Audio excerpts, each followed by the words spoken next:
Hello बच्चों, let's see this question and the question is list the characteristics of good housing of cattle. So पहले हम लोग इसका की कंसेप्ट देखते हैं। इसका की कंसेप्ट है एनिमल हस्बेंड्री। Animal husbandry. अब ये एनिमल हस्बेंड्री क्या होता है? तो ये एक एग्रीकल्चर प्रैक्टिस होती है for breeding and raising the livestock. So ये एक तरह की एग्रीकल्चर प्रैक्टिस होती है। Agricultural practice for breeding and raising the livestock. Practice for breeding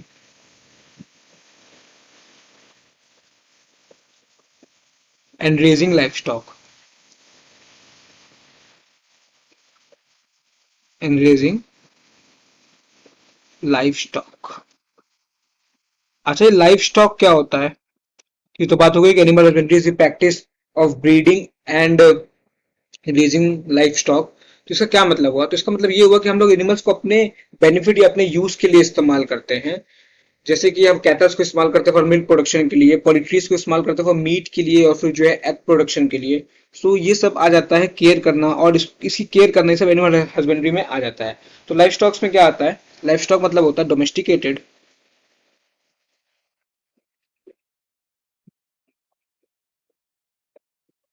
domesticated animals which are raised for our use. Domestic animal जो कि हम लोग रेस करते हैं या पालते हैं अपने यूज के लिए। Which are raised for our use या प्रॉफिट। फॉर आवर यूज या फिर कह सकते हैं प्रॉफिट के लिए। तो वैसे एनिमल्स कौन कौन से हो सकते हैं? सो वैसे एनिमल्स हो सकते हैं जैसे कि काउज हो गया। काउस के साथ साथ बफेलोज आ जाएंगे। काउज हो गया, बफेलोज हो गए। ये सब से हमें कोई ना कोई प्रॉफिट या हमारे कहीं ना कहीं यूज में आते हैं। पिग्स हो गए, शीप हो गई, एक्सेट्रा। तो ये सब एनिमल्स कहीं ना कहीं यूज में आते ही हैं। अच्छा, इनको मैनेज करने के लिए हम लोग को मैनेजमेंट प्रैक्टिस अपनानी पड़ती है इनको मैनेज करने के लिए। सो कैटल्स को मैनेज करने के लिए हम लोग इस्तेमाल करते हैं dairy farm management. Dairy farm management use करते हैं। डेयरी फार्म मैनेजमेंट में क्या होता है? इसमें हम लोग जो कैटल्स का पूरा ध्यान रखते हैं। इसमें हम लोग कैटल्स का पूरा ध्यान रखते हैं जो कि मिल्क प्रोड्यूसिंग होते हैं। तो इसमें क्या होता है? डेयरी फार्म मैनेजमेंट में क्या होता है? ये होता है मैनेजमेंट ऑफ एनिमल।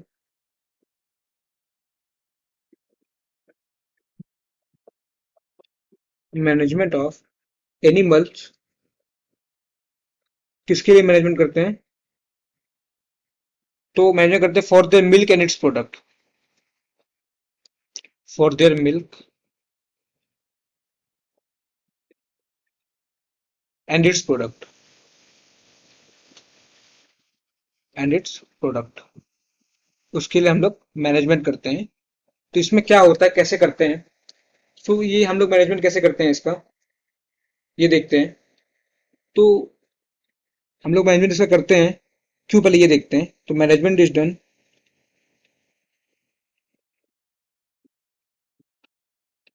क्यों करते हैं? तो यील्ड को इंप्रूव करने के लिए। Is done for increasing yield, जिससे जो मिल्क है या उसके प्रोडक्ट्स हैं उनकी यील्ड बढ़ सके। सब कुछ बनना तो मिल्क से ही है। सो अल्टीमेटली मिल्क का यील्ड को बढ़ाना होता है, तो इंक्रीजिंग द यील्ड। और यील्ड के साथ साथ क्वालिटी को भी बढ़ाना है। Increasing the yield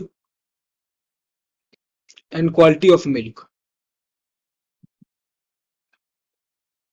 quality of milk. So इसमें करते क्या है? इसमें करते कुछ ऐसा है कि पहले तो गुड ब्रीड लेते हैं। सिलेक्शन ऑफ ब्रीड करते हैं पहले।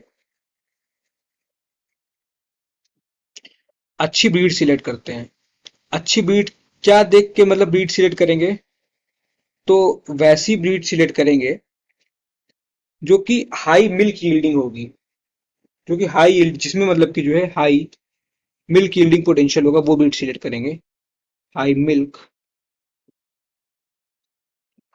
यील्डिंग पोटेंशियल जिसमें होगा,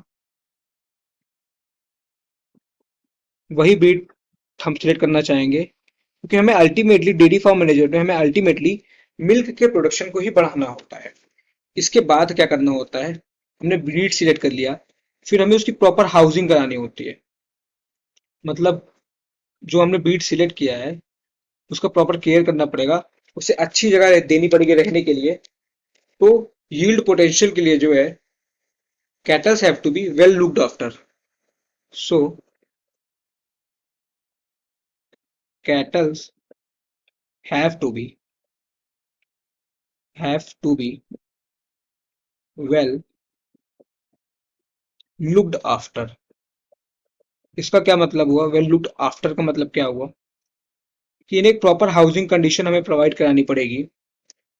मतलब they have to be housed well, they have to be housed well.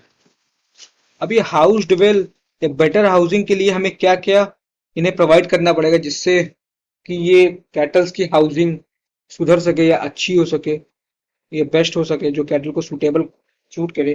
तो उसके लिए हमें क्या क्या इन्हें प्रोवाइड कराना पड़ेगा। सो इसके लिए हमें पहला तो एनिमल शेल्टर को क्लीन रखना पड़ेगा। Shelter should be shelter should be clean. और क्लीन के साथ साथ कैसा होना चाहिए? क्लीन तो होना चाहिए, उसके साथ साथ में वेल वेंटिलेटेड, वेल वेंटिलेटेड भी होना चाहिए। क्लीन, वेल वेंटिलेटेड मतलब अच्छा हवा वगैरह उसमें आनी चाहिए, कि सफोकेशन ना हो, वेल वेंटिलेशन उसमें होना चाहिए। सो वेल वेंटिलेटेड होना चाहिए। ये तो पहला हो गया गुड हाउसिंग के लिए। दूसरा क्या है कि प्रॉपर शेड होना चाहिए। Cattle should have proper shed. Cattle should have proper shade.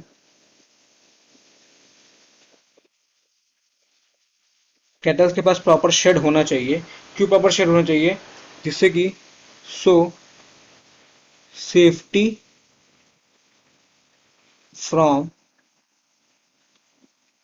Rain cold and heat, बारिश, ठंडी और गर्मी से जिससे इन्हें सेफ्टी मिल सके। तो रेन कोल्ड एंड हीट। उसके बाद क्या करना है? उसके बाद तीसरा स्टेप है इसमें जो है कि जो फ्लोर होना चाहिए वो प्रॉपर स्लोपिंग होना चाहिए। तो फ्लोर स्लोपिंग क्यों होगा? फ्लोर स्लोपिंग होना चाहिए। तो फ्लोर स्लोपिंग क्यों होना चाहिए?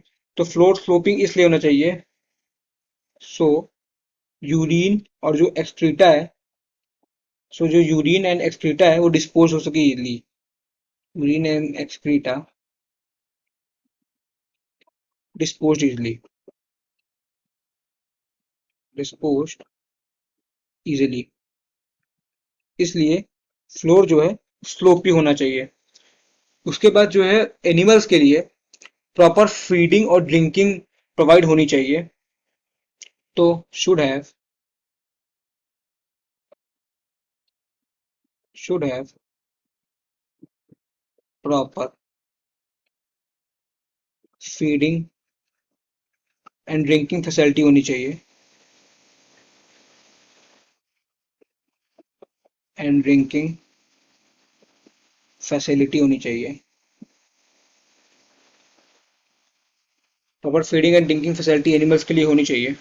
उसके साथ साथ में जो शेल्टर है वो स्पेशियस होना चाहिए। मतलब उसमें जगह होनी चाहिए, सफोकेशन नहीं होनी चाहिए। Shelter should be spacious. Shelter कैसा होना चाहिए? स्पेशियस होना चाहिए।